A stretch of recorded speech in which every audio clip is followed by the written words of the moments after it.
Bismillahirrahmanirrahim. Assalamualaikum warahmatullahi wabarakatuh. Innal hamdalillah nahmaduhu wa nasta'inuhu wa nastaghfiruh wa natubu ilayhi wa na'udzu billahi min shururi anfusina wa sayyiati a'malina. Man yahdihillahu fala mudilla lahu wa man yudlil fala hadiya lahu. Asyhadu an la ilaha illallah wahdahu la syarika lahu wa asyhadu anna Muhammadan abduhu wa rasuluh sallallahu alaihi wa ala alihi wa ashabihi wa man tabi'ahu bi ihsanin ila yaumil qiyamah. Ya ayyuhalladzina amanu taqullaha haqqa tuqatih wa la tamutunna illa wa antum muslimun. Ya ayyuhan nasu taqu rabbakum alladzi khalaqakum min nafsin wahidah وخلق منها زوجها وبث منهما رجالا كثيرا ونساء واتقوا الله الذي تساءلون به والأرحام إن الله كان عليكم رقيبا يا أيها الذين آمنوا اتقوا الله وقولوا قولا سديدا يصلح لكم أعمالكم ويغفر لكم ذنوبكم ومن يطع الله ورسوله فقد فاز فوزا عظيما أما بعد فإن أصدق الحديث كتاب الله وخير الهدي هدي محمد صلى الله عليه وسلم وشر الأمور محدثاتها وكل محدثة بدعة وكل بدعة ضلالة وكل ضلالة في النار أعاذنا الله وإياكم جميعا من النار. Jamaah salat Isya rahimani wa rahimakumullah yang dirahmati Allah Subhanahu wa taala dan saya cintai karena Allah Subhanahu wa taala. Alhamdulillah, kita panjatkan puji syukur kehadirat Allah Subhanahu wa taala yang mana dengan nikmat dari Allah Subhanahu wa taala maka sempurnalah setiap kebaikan.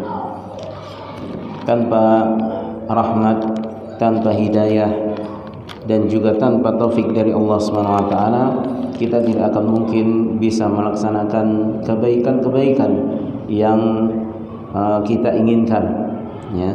Maka dari itu hendaknya kita bersyukur dan terus bersyukur kepada Allah Subhanahu wa taala dengan wujud syukur yang sebenar-benarnya, yang mana syukur yang paling agung yaitu manakala kita bisa memanfaatkan nikmat yang Allah Subhanahu wa taala berikan dalam rangka ketaatan kepada Allah Subhanahu wa taala, bukan sebaliknya.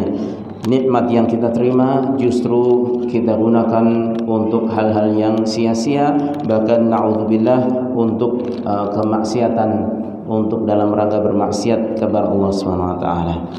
Maka dari itu hendaknya kita terus introspeksi diri kita, sejauh mana kita sudah bersyukur kepada Allah Subhanahu wa taala dalam rangka kita menggunakan nikmat-nikmat yang telah Allah berikan, ya, dan termasuk nikmat kesehatan, nikmat waktu luang yang mana ini merupakan modal utama di dalam kita bisa memanfaatkan hidup dengan sebaik-baiknya. Kita bisa memperoleh investasi yang keuntungannya itu tidak akan pernah putus nantinya, hatta walaupun kita sudah meninggal, yaitu dengan modal kesehatan dan modal waktu luang. Itulah yang modal yang paling terbesar yang harus kita manfaatkan untuk kita berinvestasi dunia maupun akhirat. Oleh karenanya Rasulullah SAW menyatakan akan dua nikmat tersebut banyak manusia yang tertipu dengannya. Rasulullah SAW menyatakan ni'matani maghbunun fihima katsirun minan nas as-sihhatul faragh. Dua nikmat yang manusia banyak tertipu dengannya, dengan dua nikmat tersebut, banyak lalai dengan dua nikmat tersebut, ya. Nikmat apa tersebut? Nikmat apa dua itu? Yaitu nikmat sehat dan nikmat waktu luang, ya. Makanya kita lihat sering kita menggunakan nikmat sehat kita untuk sesuatu hal-hal yang tidak berguna, bahkan naudzubillah untuk bermaksiat. Atau waktu luang kita gunakan dengan hal-hal yang tidak mendatangkan kemaslahatan baik dunia maupun akhirat kita, ya. Oleh karena itu hendaknya kita gunakan dua waktu tersebut, sehat dan waktu luang, karena ini modal utama kita. Tanpa dua modal tersebut kita tidak akan mungkin bisa mendapatkan investasi yang sangat-sangat berharga baik dunia maupun akhirat. Baik.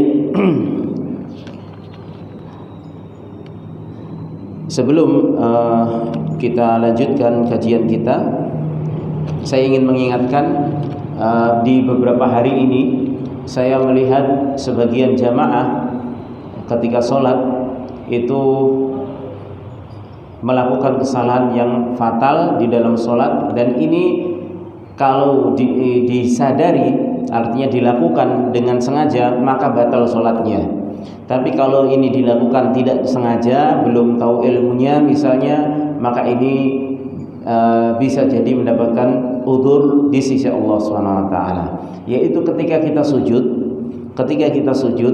ya, saya melihat sebagian dari jamaah itu ketika sujud, jari kakinya itu tidak diletakkan dengan sempurna, atau bahkan ada yang diangkat, ya. Jadi ketika kita sujud, jari kaki itu harusnya ikut sujud. Semaksimal mungkin kita hadapkan ke kiblat semaksimal mungkin, ya, sesuai dengan kemampuan kita, ya. Kalau kita sakit, ya semaksimal kita itu bagaimana, ya. Tapi kalau kita dalam kondisi sehat, maka maksimalkan itu, maksimalkan. Walaupun tidak semua jari itu bisa menghadap ke kiblat, karena jari kaki itu kan panjang pendek, ya. Maka jangan sampai kita angkat. Justru ada yang saya lihat ada yang ditumpuk, ya, ada yang ditumpuk untuk garuk-garuk, akhirnya nggak kembali lagi, ya. Maka ini kalau dilakukan dengan sengaja batal sholatnya, karena ini rukun, termasuk rukun. Meletakkan anggota sujud sesuai dengan tempatnya, ini rukun. Sebagaimana sabda Nabi SAW, sesungguhnya aku diperintahkan untuk bersujud di atas 7 anggota badan. Yaitu mana? Yang pertama adalah kening, termasuk hidung. Ini hidung juga harus nempel, ya. Jadi jadi satu antara kening dengan hidung, ini jadi satu. Tidak boleh hanya keningnya saja, ya. Eman-eman irungnya mancung, nggak boleh, ya. Maka harus ditempelkan semuanya. Kata Rasulullah ketika mengisyaratkan jabhah, yaitu kening, beliau juga mengisyaratkan wa asyara ila anfihi. Beliau juga mengisyaratkan ke hidungnya. Artinya kening dengan hidung harus nempel semua. Kemudian waqafain, kemudian 2 telapak tangan, ya. 1, kemudian 2 telapak tangan, ini berarti 3, ya. 2 telapak tangan kanan kiri ini harus diletakkan dengan sempurna. Nggak boleh seperti ini, ya. Nggak boleh seperti ini karena ini tidak sempurna, ya. Kemudian juga rukbatain, yaitu 2 dengkul, ya. Lutut, ya, lutut. Sekarang bahasa Indonesia. 2 lutut, ya, kedua lutut dengkule ini harus nempel semuanya, dua-duanya, ya. Berarti sudah berapa?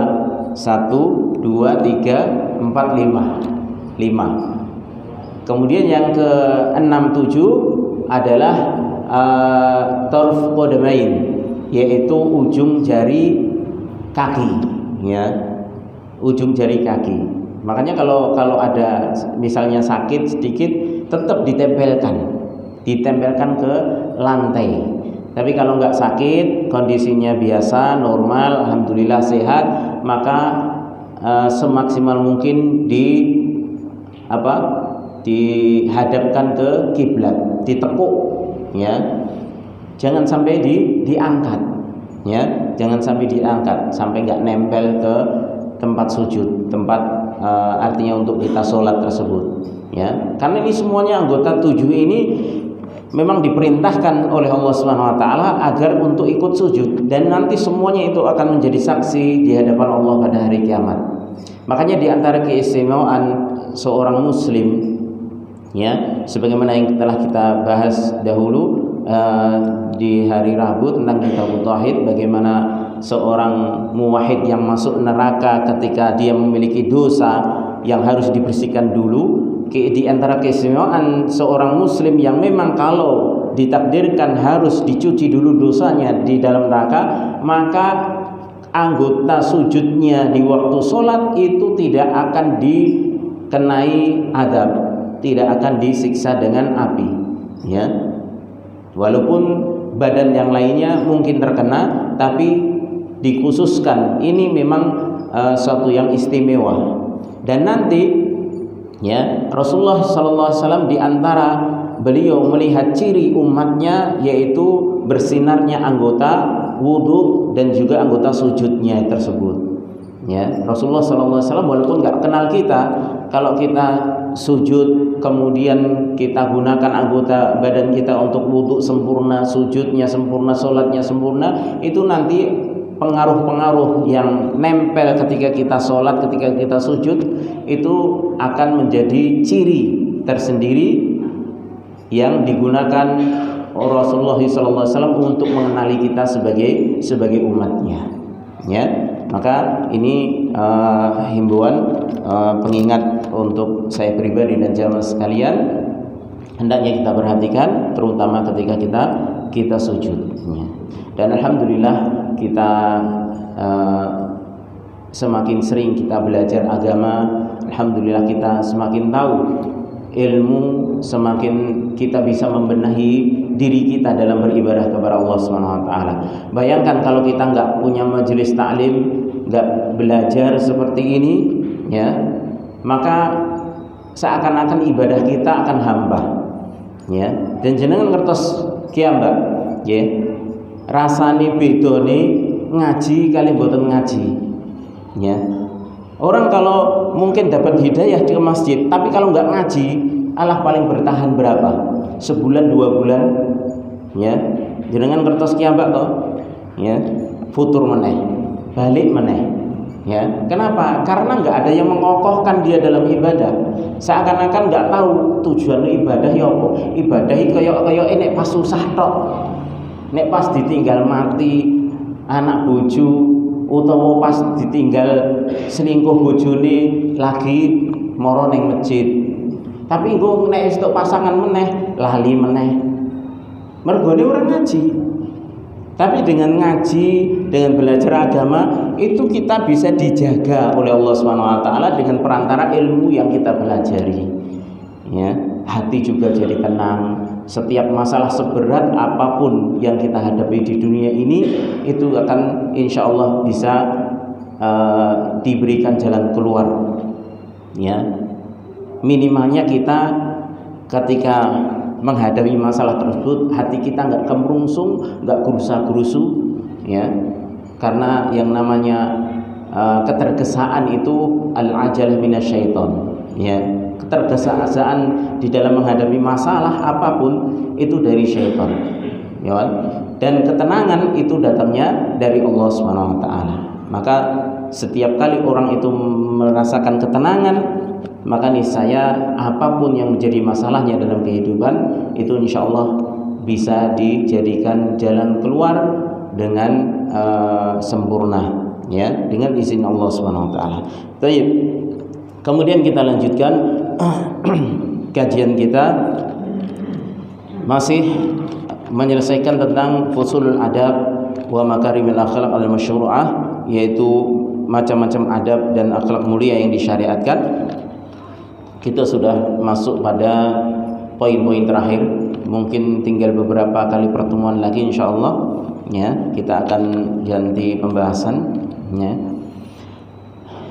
Qala al-mu'allif rahimahullahu taala, berkata penulis Syahabul Wafa Ali bin Aqil bin Muhammad Al-Hanbali rahimahullahu taala, faslun, fasal, wal birrul walidain wajibun, dan berbakti kepada kedua orang tua wajib, ya. Ini bab tentang dimasukkan dalam adab, dan ini merupakan adab yang wajib, dan ini merupakan adab yang penting bagi setiap kita.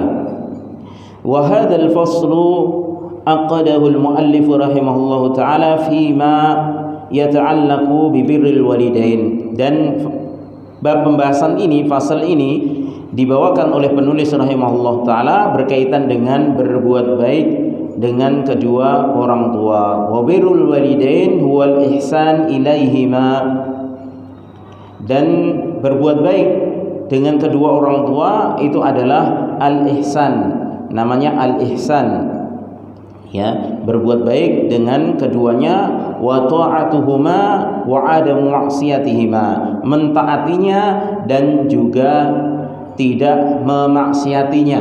Ini namanya birrul walidain, ya.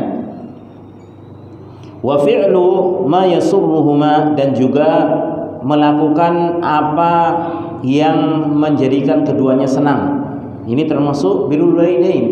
Jadi birrul walidain itu mencakup tidak hanya sekedar taat saja, tapi melakukan sesuatu yang membuat orang tua itu senang, itu termasuk birrul walidain. Ya, walaupun orang tua enggak menyuruh, ya, walaupun orang tua tidak menyuruh, tapi ketika kita melakukan perbuatan yang menyenangkan orang tua, maka itu termasuk berbakti kepada keduanya, berbuat baik kepada keduanya. Misalnya kita menjaga nama baik kedua orang tua, ini termasuk kita birrul walidain, ya. Misalnya kita perantauan, ya, kita jaga akhlak kita di tempat perantauan agar supaya orang tua kita terjaga nama baiknya. Ini termasuk birrul walidain. Lidza qala al-mu'allif, oleh karenanya penulis mengatakan hukum birrul walidain ini wajibun, ini wajib, ya. Wa qala ulama, dan berkata sebagian ulama, hatta walau kana kafiraini tuhsinu ilaihima, walaupun kedua orang tua itu kafir, tetap engkau harus berbuat baik kepada keduanya, ya. Makanya dalam surah Luqman itu kan disebutkan bahwasanya Allah memerintahkan untuk berbuat baik kepada kedua orang tua, ya. Akan tapi wa in jahadaka alla tusyriku billahi syai'an, ya, jika keduanya memaksamu untuk melakukan kekufuran, ikut melakukan kesyirikan, ya, maka fala tuti'huma, maka jangan taati keduanya.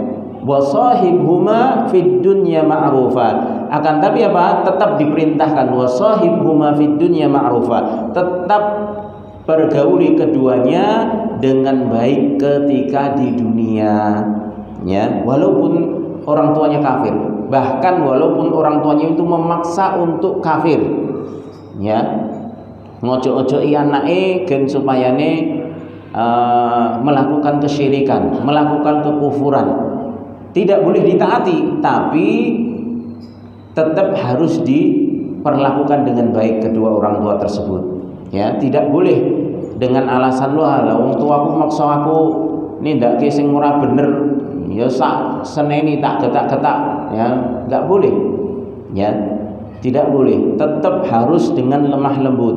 Ditolak, iya, wajib ditolak, tapi harus dengan cara yang baik, ya. Bahkan tetap diwajibkan kita untuk berbuat baik kepada kedua orang tua walaupun orang tua itu tersebut kafir.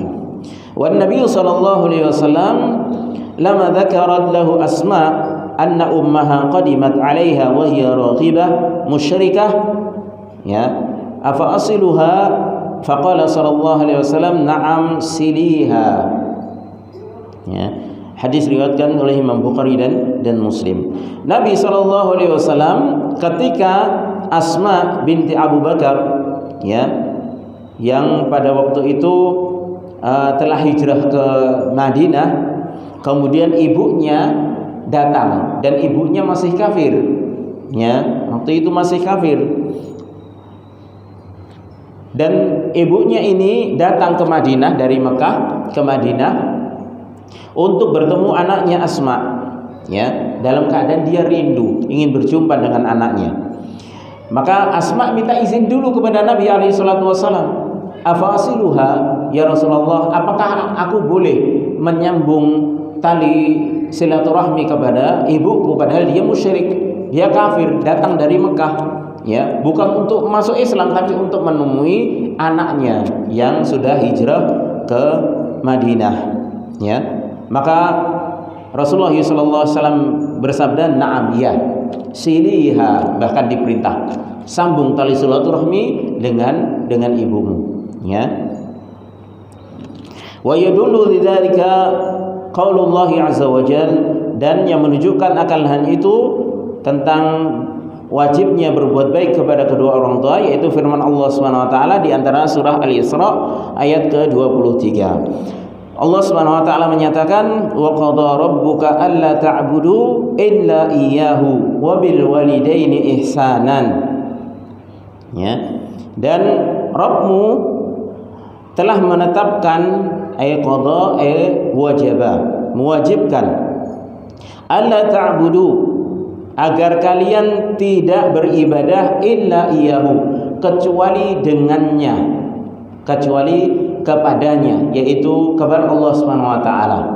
Artinya tidak boleh kita beribadah kecuali ibadah kita tujukan hanya untuk Allah Subhanahu wa taala. Enggak boleh jenis ibadah yang kita lakukan itu untuk selain Allah Subhanahu wa taala. Ini enggak boleh. Ya, karena hak ibadah itu milik Allah Subhanahu wa taala. Wa ma khalaqtul jinna wal insa illa liya'budun. Tidaklah aku ciptakan jin dan manusia kecuali untuk beribadah kepadaku.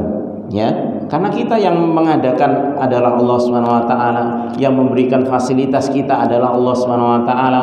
Semua fasilitas kita terima dari Allah Subhanahu wa taala. Lalu ibadah kita kok kita berikan kepada selain Allah, dia kebangetan. Ya.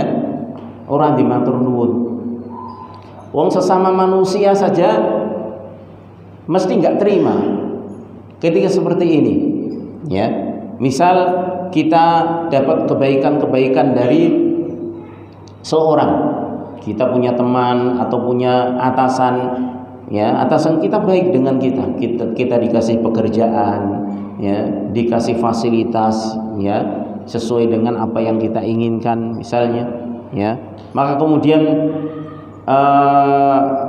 kita kok ketika disuruh nggak nurut, ya, disuruh untuk bekerja misalnya, untuk melakukan ini itu, ya, dengan hal-hal yang baik misalnya, kemudian kita nggak mau nurut, tapi kita nurutnya dengan selainnya yang tidak memberikan kita apa-apa, maka jelas akan marah, ya, atasan kita. Demikian, ya, walillahil matsalul a'la. Demikian Allah Subhanahu wa taala lebih lagi.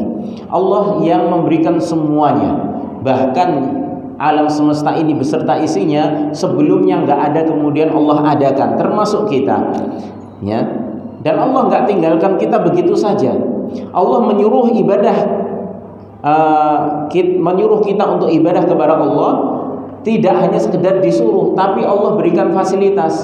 Allah turunkan para rasul, ya, untuk mengajari cara kita beribadah kepada Allah Subhanahu wa taala, ya. Coba kalau Allah Subhanahu wa taala cuma nyuruh kita ibadah begitu saja, ya, pasti akan kita beda-beda, ya, ibadahnya, ya, karena nggak ada yang ngajari. Tapi Allah dengan maha kasih sayangnya memberikan kita fasilitas semuanya, ya. Allah menyuruh kita sedekah, dikasih rizki, bayangkan, ya. Allah nyuruh kita sedekah dan Allah juga yang ngasih kita rizki untuk bersedekah. Kita pun dapat pahala yang pada hakikatnya apa yang kita sedekahkan bukan milik kita, bayangkan. Ora wis matur nuwun. Lah ngono kok ijik ning kuburan njaluk rejeki karo sing wis mati. Lah yo kebangetan. Ya. Jaluk keberkahan sama sesuatu yang tidak memiliki apa-apa. Ya. Makanya di sini Allah Subhanahu wa taala, alla ta'budu illa iyyah. Ya, Allah sudah menetapkan, mewajibkan agar kalian jangan ibadah kecuali hanya kepada Allah Subhanahu wa taala. Kemudian dilanjutkan wabil walidaini ihsana, dan dengan kedua orang tuamu ihsanan. Ini ada fi'il yang dihapus, yang dimahdhuf kalau dalam bahasa Arab. Ihsanan ini adalah maf'ul mutlaq litta'kid, ya. Artinya kita disuruh wabil walidaini ahsinu ihsana, ya. Dan dengan kedua orang tua berbuat baiklah dengan sebenar-benar perbuatan baik. Ditekankan oleh Allah Subhanahu wa taala. Bukan etok-etok, tapi benar-benar berbuat baik. Bukan karena orang tua kita punya nanti peninggalan banyak kita berbuat baik sama orang tua, genko untuk warisannya paling akeh. Itu namanya bukan ahsinu ihsan, berbuat baik dengan sebaik-baiknya, tapi karena sesuatu. Ya, giliran orang tuanya nggak bisa ngasih apa-apa, digetak-getak us. Ya, kono kok kepit ora iso nesu-nesu, ya. Lu kok kira ditukokke mergo ora duwe nesu-nesu. Pengen sekolah ning kene ra nek ragate nesu-nesu. Ya. Ini namanya bukan berbuat baik. Berbuat baik itu ya apapun kondisi orang tua kita tetap berbuat baik, itu prinsipnya. Makanya di sini didatangkan maf'ul mutlaknya ihsana, ya. Walaupun kata perintahnya itu dihapus. Ini menunjukkan Allah ingin menekankan bahwasanya berbuat baik kepada orang tua itu benar-benar kamu itu berbuat baik tanpa pamrih. Pamrihmu itu hanya untuk Allah Subhanahu wa taala, karena ini perintah dari Allah Subhanahu wa taala. Dan ini Allah Subhanahu wa taala gandengkan antara hak orang tua, kedua orang tua dengan haknya Allah Subhanahu wa taala, menunjukkan agungnya hak kedua orang tua. Bayangkan. Makanya dalam ayat itu ketika Allah Subhanahu wa taala menyuruh berbuat baik kepada kedua orang tua, biasanya digandengkan dengan haknya, yaitu hak Allah Subhanahu wa taala untuk diibadahi. Ini menunjukkan agungnya kedua hak orang tua. Ya. Dan tali silaturahmi yang paling tinggi adalah berbuat baik dengan kedua orang tua. Ini tali silaturahmi yang paling tinggi, ya.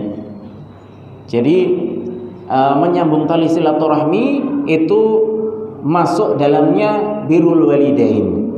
Akan tapi disebutkan khusus birrul walidain ini untuk menunjukkan pentingnya, ya. Makanya Imam Bukhari menyebutkan dalam bab dalam Adabul Mufrad kitabnya itu ada bab al-bir wasillah, ya, bab tentang berbuat baik dan menyambung tali silaturahmi. Menyebutkan khusus dulu, kemudian menyebutkan secara umum. Ini menunjukkan bahwasanya ketika disendirikan, padahal albir ini masuk dalam kategori menyambung tali silaturahmi, tapi ini khusus, ada keistimewaan.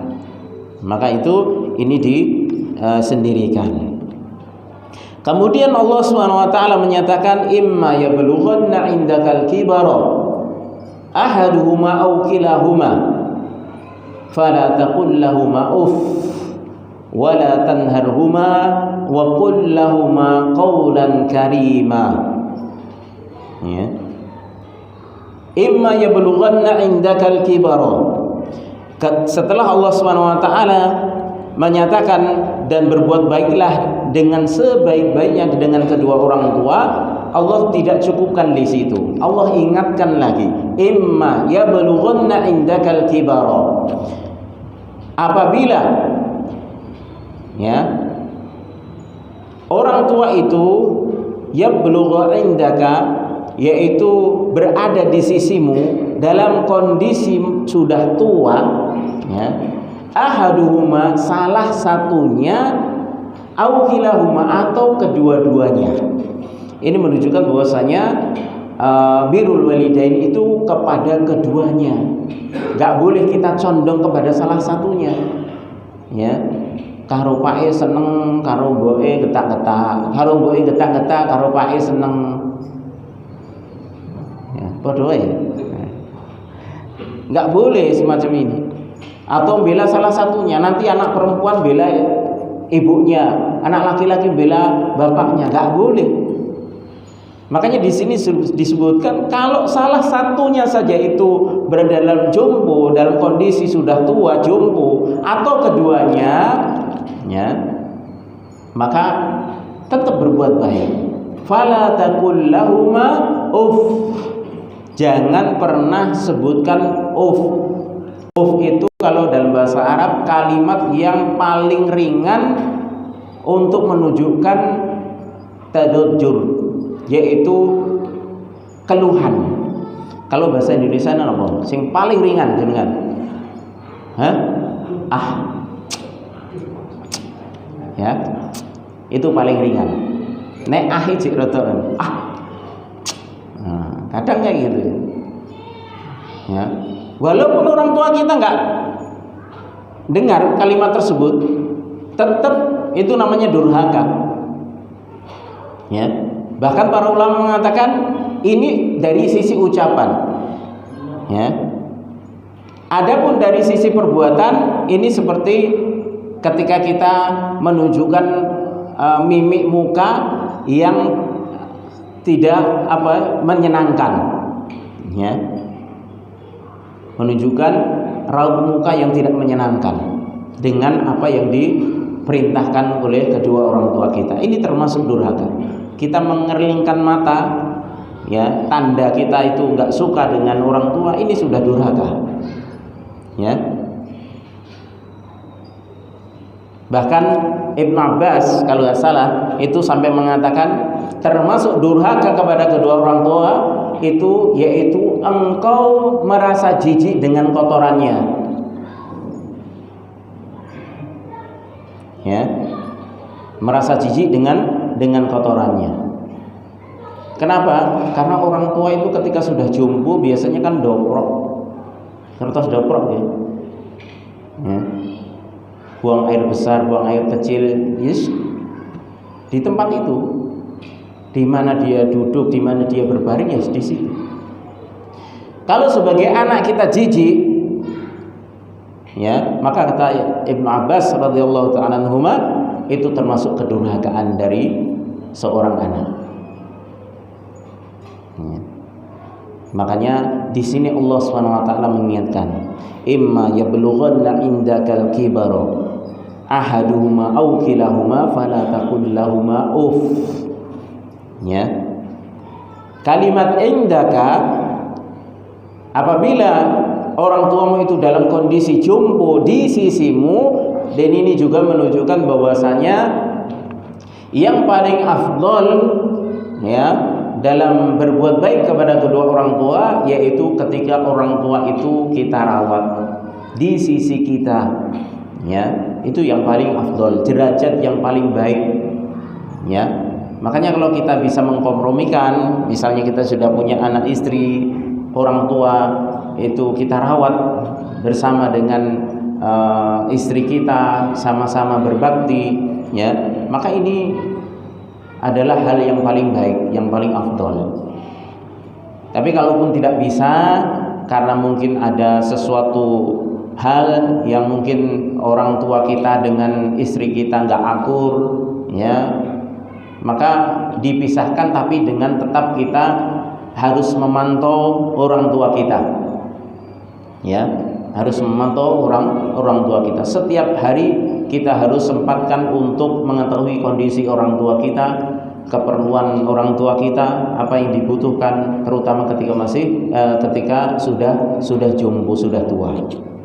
Dan di sini juga disebutkan tentang kondisi al-kibar, ya. Apakah berbuat baik itu hanya kepada orang tua yang sudah jompo? Tentu tidak. Karena berbuat baik kepada orang tua itu terus, ya. Ketika orang tua itu masih sehat, segar bugar, ataupun sudah jompo. Tapi kenapa di sini Allah Subhanahu wa taala sebutkan yaitu ketika orang tua sudah jompo? Karena di antara alasannya adalah ketika orang tua sudah jompo itu lebih membutuhkan kita dibandingkan ketika sehat. Walaupun ketika sehat kita juga berbuat baik kepada orang tua, tetap dituntut. Tapi ketika orang tua sudah jompo, lebih membutuhkan kita. Ya, kalau orang tua masih sehat, justru malah kita yang jadi tarasan, gandul. Iya betul. Ya, kita sudah punya anak istri, ya, nggak punya modal, minta orang tua. Ya, seperti itu. Ini kondisi-kondisi ketika orang tua masih sehat, masih bisa cari penghidupan sendiri, dan orang tua itu pantang untuk meminta anaknya. Biasanya anak yang minta orang tua. Dan ini dimanapun berada seperti ini. Dan inilah fitrahnya antara orang tua dengan anak itu seperti ini.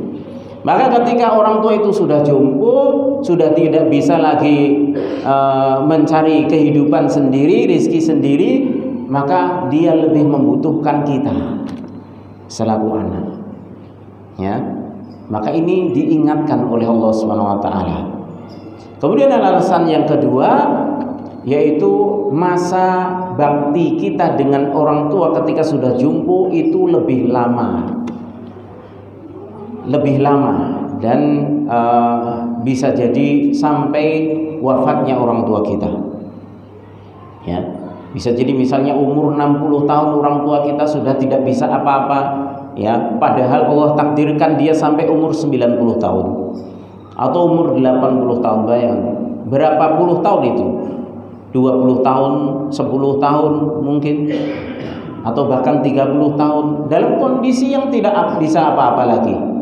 Beda kalau orang tua kita masih sehat, dikongkon sama dia kolot-kolot, ya, karena orang tua masih bisa kesana kemari sendiri, hanya sesekali saja minta tolong kepada kita.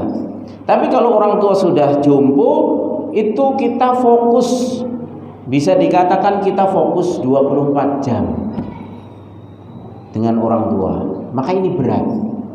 Dan di situ, ya, Allah Subhanahu Wa Taala tahu sifatnya manusia keluh kesah, mudah bosan, ya, ketika merawat orang tua. Maka diingatkan ini.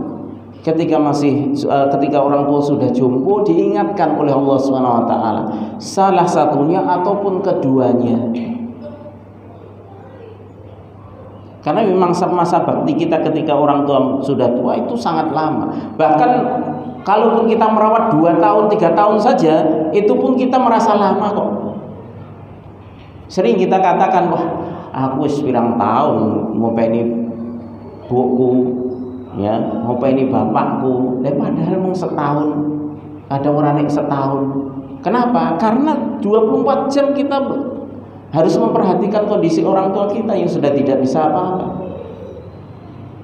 Itu sudah kita merasa lama, apalagi kalau Allah takdirkan sampai bertahun-tahun.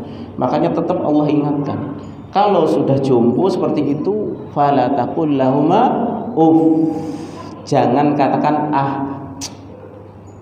Ya, kenapa Allah di sini langsung mengatakan seperti itu? Jangan kamu katakan ah, ya, atau bentuk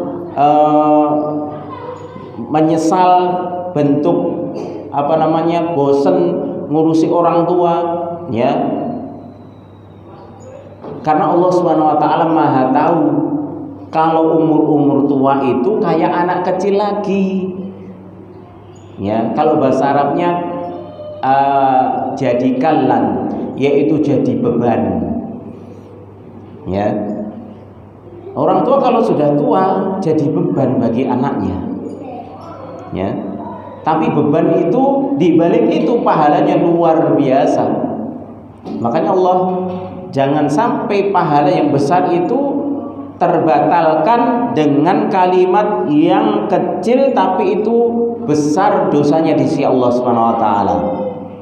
Ya, dengan kita mengucapkan ah, ya, seperti itu, jangan, ya, karena memang kondisi orang tua kalau sudah tua ya seperti itu. Kemudian kenapa Allah ingatkan di sini ketika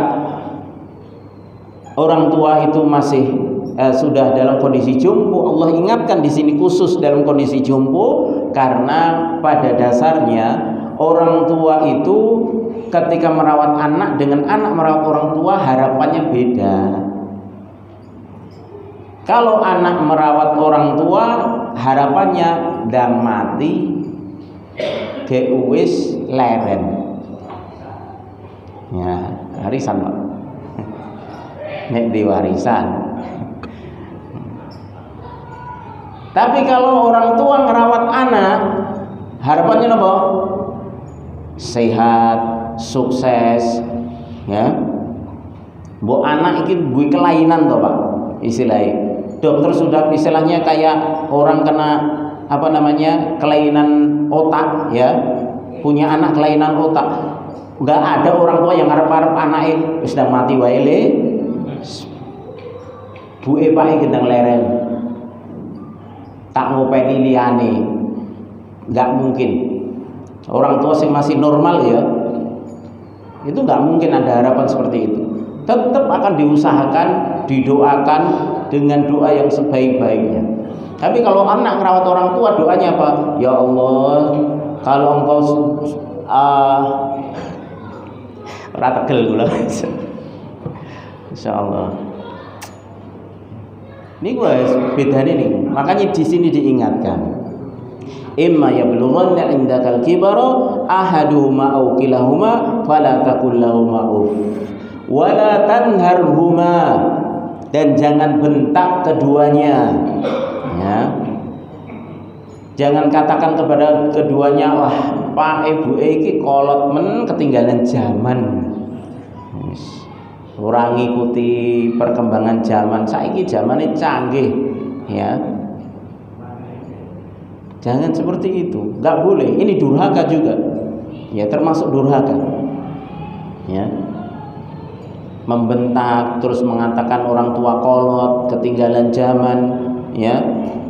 Kalau memang orang tua memang enggak tahu, orang tua kita memang orang tua zaman dahulu, ya sudah maklumi saja. Ya. Misalnya piye apa to le kok anu apik menan ngono. Ah, mbok iki gaptek. Wis gaptek ora mudeng. Diarani gaptek. Ya. Maka wala tanharhuma, jangan bentak keduanya, apalagi membentak. Ya, mengatakan sesuatu yang tidak mengenakan itu enggak boleh, apalagi membentak. Ya. Wa qul lahumā qawlan karima, dan katakanlah kepada keduanya dengan ucapan yang mulia, ucapan yang baik. Ya, kalau kita nggak bisa ucapkan yang baik karena kita nggak terima dengan apa yang diucapkan orang tua, pendapat orang tua, ya kita diam. Lebih baik diem. Ya, lebih baik diam. Ya, tapi itu sulit. Ya, sulit. Ya. Apalagi kalau seorang anak itu sudah merasa pandai, sudah merasa di atas orang tuanya, ya, maka dia akan menganggap orang tuanya ketinggalan zaman. Kemudian Allah SWT juga menyatakan wakhfid lahuma janahadh dhulli minar rahmah, dan rendahkanlah janah, ya. Janah itu asalnya sayap, tapi kalau untuk manusia yaitu tangan, ya. Itu rendahkan. Janahadh dhulli, ini kiasan untuk seorang anak itu merendah di hadapan orang tua setinggi apapun kedudukannya. Jangan pernah merasa di hadapan orang tua itu dia lebih daripada orang tua. Walaupun dia seorang presiden taruhlah, atau dia seorang menteri, atau dia seorang ulama sekalipun, ya, jangan pernah tunjukkan kelebihan yang Allah berikan padamu di hadapan orang tua. Ya, makanya wakhfid lahuma janahadh dhulli minar rahmah, ya, dengan penuh kerendahan, masih ditambah dhul, dengan penuh kerendahan dengan orang tua, ya, dikarenakan kasih sayang kepada orang tua, merendah, ya. Makanya ada kisah seorang ulama, Roja bin Haywah. Ini diantara ulama tabi'in yang beliau adul hadis dan guru dari Abdul Aziz, Umar bin Abdul Aziz, ya, rahimahullah taala.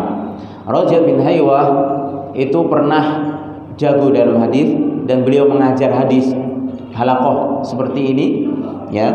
Tapi majelisnya dihadiri ribuan orang dan yang hadir itu ulama-ulama semuanya, hampir semuanya ulama yang hadir itu, ya. Dikisahkan itu yang hadir itu pakai imamah yang tinggi, itu menunjukkan orang-orang mulia, artinya memiliki kedudukan ilmu yang tinggi. Itu duduk di hadapan Roja bin Haywah, ya, rahimahullah, seorang tabi'in yang terkenal kesolehannya. Satu saat ketika duduk, ya, dikisahkan ibunya ini ada sedikit gangguan, istilahnya. Maka ibunya tahu-tahu datang di majelisnya dan berteriak, "Hai Roja, ya, wahai Roja, ya, ayam-ayam belum dikasih makan, kasih makan." Ya, bayangkan di majelis ibunya datang, ya, apa yang dilakukan? Langsung ditutup. Dia langsung berdiri datang mendatangi ibunya. Dalam riwayat dikatakan dia jabat tangan ibunya, cium tangannya, kemudian ngasih makan ayam. Habis itu selesai, balik lagi ke majelis, ya. Ketika ditanya, sebagian muridnya bertanya, dia mengatakan, "Saya mengajar kalian ini tidak wajib, tapi saya memenuhi panggilan orang tua saya, ini wajib." Bayangkan, ulama besar. Kita lagi nongkrong sama koncone sikto, ya. Kok kaya tekek sikto le padha kan, ya. Masya Allah, ya. Ini pelajaran bagi kita, termasuk diri saya pribadi, ya. Kita semuanya saling mengingatkan di sini. Kita perbaiki muamalah kita, terutama dengan kedua orang tua. Wa qur rabbirhamhuma kama rabbayani shaghira. Jangan lupa berdoa kepada Allah Subhanahu wa taala, Rabbirhamhuma, ya Allah, ya, ampunilah keduanya, kama rabbayani shaghira, sebagaimana mereka berdua telah mendidikku di waktu kecil, ya. Ini doa yang harus kita terus panjatkan, ya, baik orang tua kita masih hidup maupun orang tua kita sudah meninggal, terus kita panjatkan. Jangan lupa di sholat 5 waktu kita, sholat sunnah kita, di waktu-waktu mustajab antara adzan dan iqamah, Rabbighfirli wa li walidayya warhamhuma kama rabbayani shaghira, ya. Ya Allah, ampunilah dosaku, warhamhuma, Rabbighfirli wa li walidayya, ampunilah dosaku dan kedua orang tuaku, ya. Dan sayangilah keduanya sebagaimana keduanya telah mendidikku di waktu kecil. Kenapa di sini disebutkan mendidik di waktu kecil? Padahal tadi saya sebutkan orang tua itu ketika mendidik anak, ya, ngayomi anak selama masih sehat terus diayomi, ya, terus diperhatikan. Orang tua itu sifatnya seperti itu. Makanya ada ungkapan